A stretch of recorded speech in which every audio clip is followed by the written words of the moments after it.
Hello, I'm Charles Laubach, and I'm the chairman of the Legal Affairs Committee of the Abu Dhabi AmCham. And I've got a couple of comments today on the recent placement of the UAE on the FATF gray list.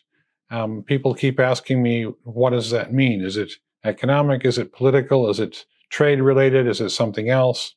And then more to the point, so what does it matter for us doing business in Abu Dhabi, in the UAE? Let me give you my views. These are my views. They're not the views of the AmCham. They're not the views of the law firm I work for. Just my personal views. What does it mean by having the UAE put on the gray list? This is an act by the Financial Action Task Force, the FATF, which is itself a multilateral agency that reviews the anti-money laundering regulations of the world's major trading economies. Now, the FATF has reviewed the AML, the anti-money laundering regime of the UAE, on an ongoing basis, going back several decades. A mutual evaluation report was prepared by the FATF and the UAE in 2008, and more recently, a further report was prepared in 2020. I've got a copy of that here. It looks like this. Now, the FATF views that the UAE is a high-risk jurisdiction for money laundering. Not because of what's going on in the UAE primarily, but because of the neighborhood. Its conclusion is largely based on the fact that the UAE is located in a part of the world where there is a high risk of AML offenses being committed.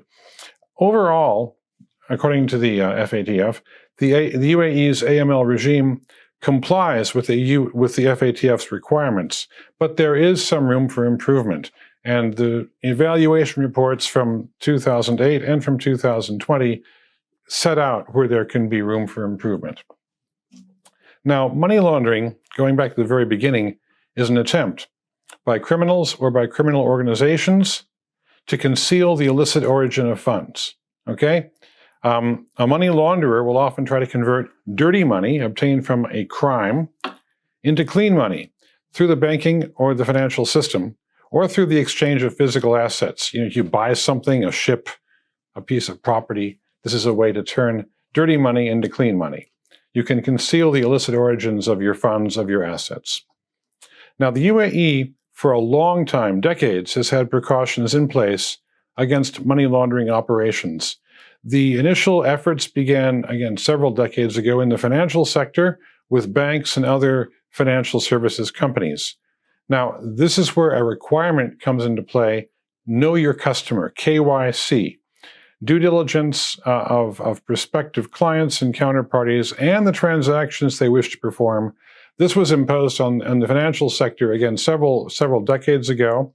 In addition to KYC and record-keeping requirements, a good AML regime requires that persons who learn of suspected transactions file a suspicious transaction report with the concerned law enforcement authorities. This STR requirement has been in place in the UAE again for quite some time. Pursuant to an STR, the law enforcement authorities can make further investigation and, where necessary, can initiate a prosecution. Now, the banking sector in the UAE is fully compliant with international best practices on AML prevention. The UAE's AML obligations, however, have expanded beyond just the financial sector and now include many other sectors of the economy.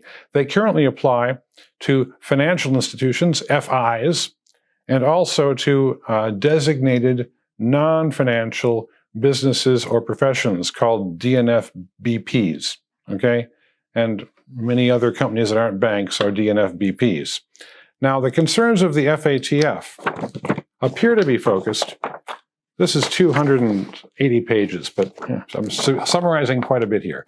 But the concerns of the FATF appear to be focused on the actual implementation of the UAE's AML requirements as regards DNFBPs.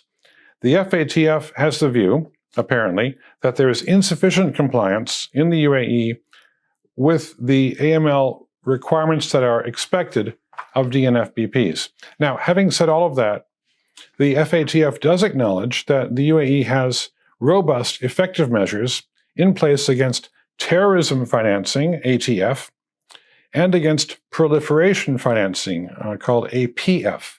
ATF and APF are fairly good, but the FATF has found fault with the AML regime as observed by DNFBPs. Now, I think that the FATF's efforts are somewhat misdirected. I mean, I'm a lawyer. I practice here in the UAE, and in my view, it is very difficult if someone wants to come into the UAE for the purpose of laundering money. The banks are very much on the alert. The entire financial sector is very much on the alert. Suspicious transactions are noted. They are reported. It's going on. It is very, very difficult, I think, to at least properly engage in money laundering activity. Whenever you want to use a professional counterpart to assist those kinds of efforts, it's going to be stopped. Banks won't do it, law firms won't do it, accountancy firms won't do it, professional consultants won't do it. It isn't going to happen. Now, with regard to DNFBPs, non-banks, it's my impression that compliance overall is also pretty high. Indeed, on many occasions, compliance is so high that legitimate operations are actually penalized or deterred because of the very high additional costs that compliance imposes. Again, the monitoring, the training, the awareness, all of those costs. So again, to my way of thinking, the FATF has perhaps overstepped a bit. I don't really think that putting the UAE on the gray list is all that appropriate. There are many other countries that have far weaker AML regimes that are also on the gray list. I don't think the UAE really belongs there. But anyway, this is the FATF's thinking. And there it is. So what does it matter for us? If you're doing business in the UAE, okay, it's important to bear in mind that the FATF has made it clear that it wishes to see greater implementation, greater enforcement of AML obligations in the UAE, okay? So we can expect here in this economy, we can expect to see a greater level of regulatory, of law enforcement attention. I think it will include greater attention to policing of record-keeping requirements, KYC obligations, keeping a good file. It'll also involve higher level and more intrusive level of law enforcement and regulatory investigations. Now, the FATF notably has seen relatively few AML prosecutions when compared to ATF and APF prosecutions in the UAE. So to me, this looks like a clear signal that a higher level of AML prosecutions could be expected. All of us should make sure that in our companies, our internal procedures that we observe in our companies are robust and meaningful.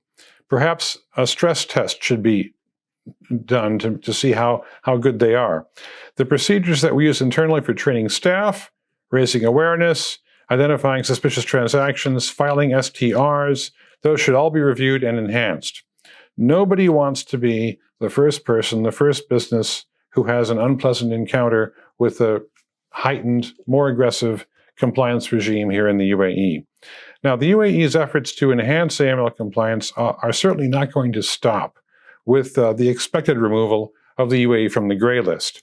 Looking ahead, the UAE, I think, wants to obtain full FATF membership, like the Kingdom of Saudi Arabia, our neighbor. And it is obviously a great advantage to the UAE to be viewed as the most AML-compliant jurisdiction in the region. And surely the UAE will wish to maintain and advance this position. Okay, thank you very much for your attention. I hope I haven't gone too long. Thank you.